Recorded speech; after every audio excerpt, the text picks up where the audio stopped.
kitchen, folks. Now, those of you that watch my cooking films will know that I love my mixed herbs. And today in this film, I want to have a go at making my own mixed herbs from what I've got growing in and around my garden. Let's get picking. Oh, we've got the crows joining in. Okay, let's begin with some bay leaves. So this is my bay leaf plant. You can just take some of these off here and drop them into the bucket. Really great smell, as you would expect from bay leaves. And a really great soundtrack from the crows. Okay, there's a few bay leaves. Let's move down here.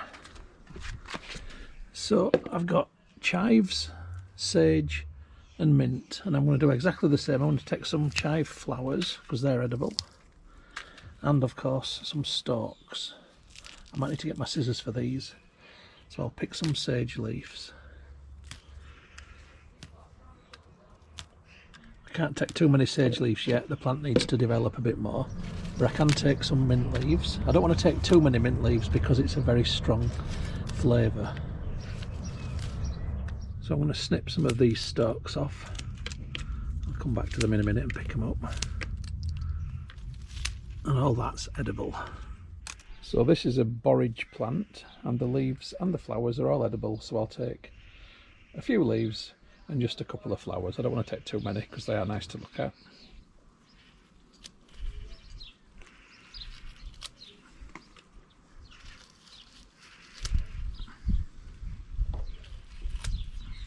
A little bit spiky, the borage leaves. There's loads of flowers coming out though on it. You can see them all here and around. So actually I think I can take a few more than I said I was gonna. Now the big purple pom-pom alium flowers are also edible, but if I pick those my missus will kill me, so I'm just going to pick one of them. Hopefully she won't notice. Indeed, the stalk is also edible, so I'll take some of that. And then almost finally there's a bit of chard growing down here. I'll take some of those leaves off. And in fact the stalk is also edible, so I'll take that. So that's not a bad haul from just nipping out there for 5 minutes, and there's plenty more growing season left this year. It's only June, but what I'm going to do is supplement this with a little bit of basil, which I've got growing on the kitchen windowsill. So I'll take a bit of that. In fact, if I pinch the top out, it might go bushier. I'll take some of these leaves off the side as well. I'll take... Oh yeah, the basil smells absolutely tremendous. That'll do.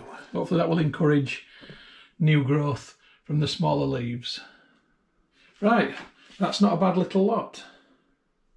Now I'm going to dehydrate my herbs. Some of them, like this for example, I can put on as a whole leaf. That's absolutely fine. So I'm just going to put these on my dehydrator rack as they are, because they are going to get broken down after they've been dehydrated anyway. So these longer leaves like this are absolutely fine just to go on the dehydrator rack. So that's my first rack of leaves, and that should just slot in there nicely. There we go. And they won't take long to dehydrate, but I need to fill it up. I'll need to break down some of the larger items, like the alium flower for example. So I'm going to get my rolling knife on that, cut it in half and then cut it into quarters. Or something like that, just so I can fit it into the dehydrator, and hopefully this will add some colour to my herbs as well. So the stalks there are okay to go as they are, and then this is the borage leaves, and I'm just looking on the back.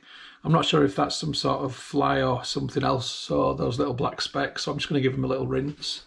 The borage leaves don't have a nice texture, they're a little bit spiky, so these definitely do need dehydrating and then pulverising. So that one looks okay. Actually, I'm going to wash them all, I think, the bigger leaves, and put them on there wet. I'm going to break the chive stalks and the alium stalks down so they're not so long, because these are a little bit woody and they can be a bit more tricky to dehydrate, so smaller is better. Okay, this is just a case of me breaking these down, getting them onto the racks, and then putting them in the dehydrator. I'll come back to you when I've got everything in the dehydrator. Okay, I've got everything in the dehydrator. It's a Turbotronic TurboWave Bio.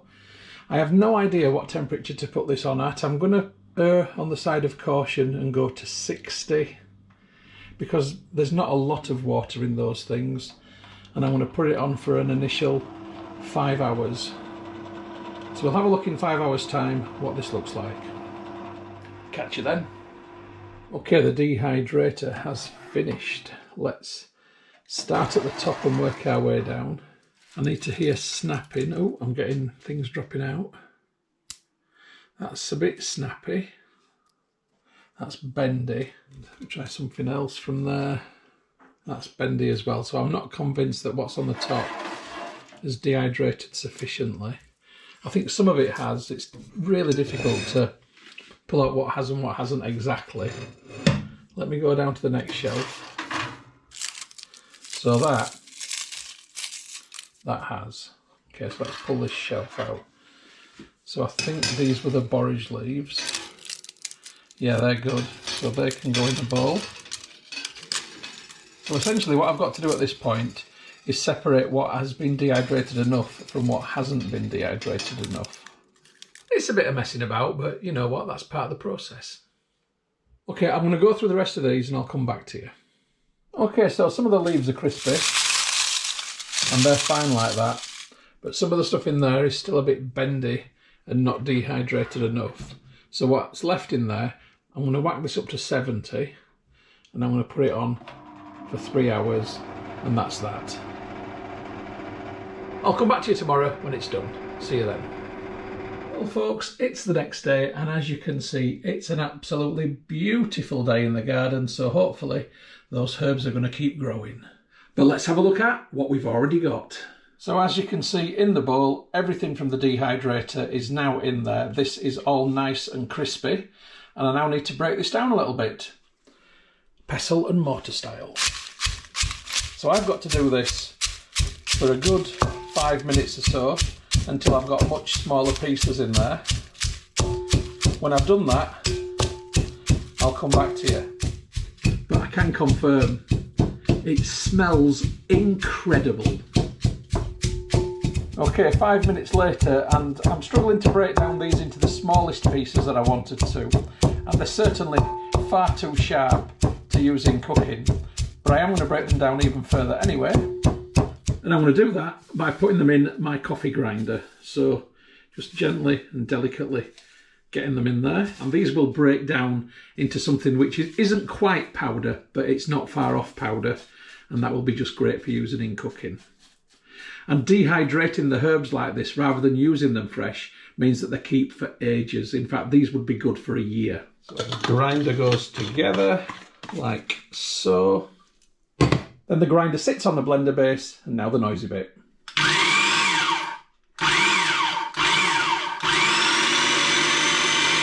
What I want to do is reduce them to a size that will come through a shaker, actually a little bit bigger than that, probably that size. So I want them to be smallish pieces like you get in there, but not quite powder. Incidentally, this is Dragon Estragon, and I bought this in Belgium, and I've no idea what it is, Dragon Estragon, so if someone can tell me, please do tell me. It's ever so nice though. I've been baking it in bread. Okay, so just looking for a good angle light-wise, but hopefully you can see that everything in there now isn't a powder, but it's nice and small, and that's going to be fine for putting in cooking. So I've got to repeat that process, and then I'll jar it up. I'll come back to you when I've got it in the jar. See you in a bit. So I actually managed to find an old mixed herbs jar. These have had Italian mixed herbs in, and now they've got English garden mixed herbs in. So by tapping it down, it gets the air out from between the herbs, and it means I can add more into this as I pick them. But that looks pretty damn decent to me. I'm very, very happy with that. That was so easy. So before I put the lid on, let's have a sniff. And it smells wonderful. The chives comes through quite dominantly, but not too dominantly, because there's a lot of other things going on in there. I think I'm getting a hint of mint and a hint of bay leaf too. I think maybe a few more bits of sage in there will pad this out and give it that more rounded flavour. So I hope you've enjoyed the film, and as you can see, it's really easy to make your own mixed dried herbs. So get growing them, stop buying them from the supermarket and enjoy the process. Enjoy the fruits of your labour, enjoy your gardens, folks. I'll catch you on the next film, whatever that may be. Oh, that's lovely. The film that you've just watched is a Moss Home and Garden production. You can find more by going to www.mosshomeandgarden.co.uk. I'd just like to say thank you very much for supporting my YouTube channel and for watching my films. It really is very much appreciated.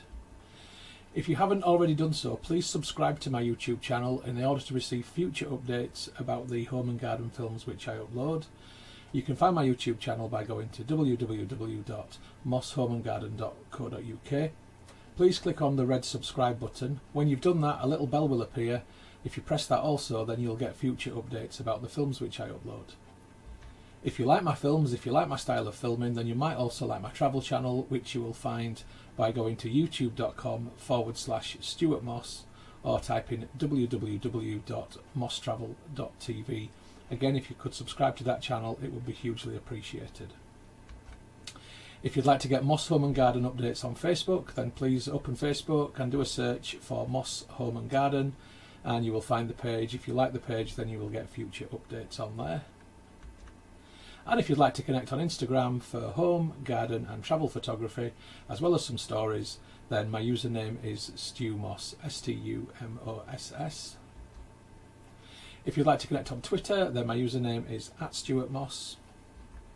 And if you'd like to contact me about film usage or any other issue, please just email me on stewmosshomegarden@gmail.com. Once again, thank you very much for supporting my channel, for watching my films. I do appreciate it. I'd just like you all to have a great day.